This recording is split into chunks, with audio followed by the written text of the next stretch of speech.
What is up, vinyl community? Welcome to another video with the Record Spinner. In today's video, I am going to be showing you my vinyl listening setup. I'm going to explain each component in good detail and tell you why I use it. Hope you guys enjoy the video. Okay, so I figured I would start off my vinyl listening setup tour with the main component of the setup, that being my turntable. The turntable that I use to listen to records on is the U-Turn Orbit turntable made by U-Turn Audio. The cool thing about U-Turn Audio is that they can actually customize turntables to a customer's liking and preference, whether it be down to the color of the turntable itself, the type of platter, the cartridge.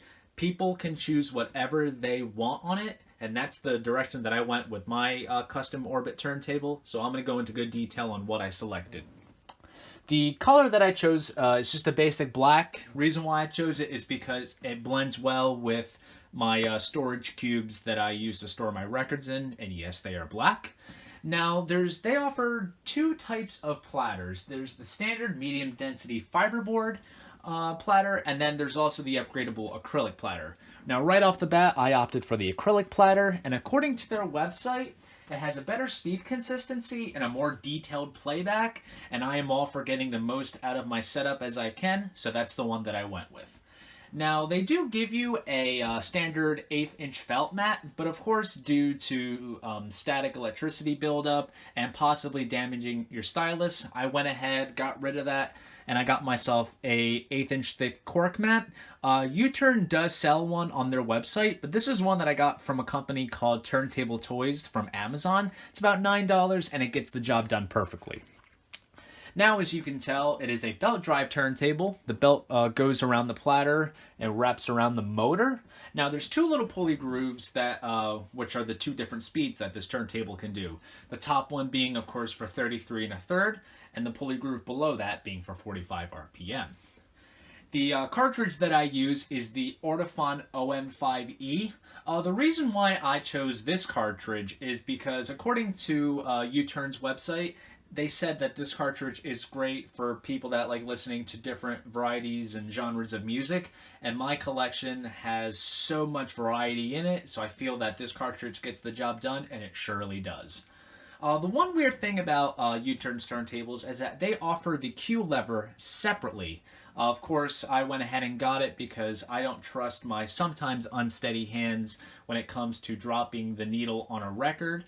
So the Q lever does a nice job on gently dropping the needle down on the record. The other thing I should mention too about this turntable is that the cartridge comes already aligned once you get it, and it's also weighted properly at the proper tracking force, so you can easily just get this turntable out of the box, plug it all up, and start playing records right off the bat. The preamp that I opted to use is another U-Turn Audio product, and that is their Pluto Phono preamp. Now, when it came to customizing my turntable, I did have the option of having the Pluto Phono preamp built in, but I read some stuff online about a built-in phono preamp being switched off if it's going to be connected to a receiver and hearing some unwanted background noise. I personally have not ever had this issue before because I've always used powered speakers, so I decided to avoid the hassle and just get it externally, and honestly, this is an excellent beginner's phono preamp. It's $90 on their website. I think it's $100 on Amazon, and it works perfectly and gives off amazing sound. And last but not least, the speakers that I use are the Edifier R1280T powered bookshelf speakers. These speakers are excellent for what they're worth. They give off a very powerful, punchy sound. There's 3 dials on the side of the right speaker, the top one being for bass, the other one being for treble, and then the other one being for volume. And the other cool thing about these speakers is that it comes with a little handy dandy remote control, so you can either turn it down, turn it up, or mute the sound completely. Alright, that is my vinyl listening setup. What do you guys use to listen to vinyl? Leave a comment down below. If you enjoyed the video, please subscribe to the channel, give this video a like, be sure to follow me on all the social media networks, and if you want to go that extra mile, check out my original music on Bandcamp. See you guys in the next video, and most importantly, keep the record spinning.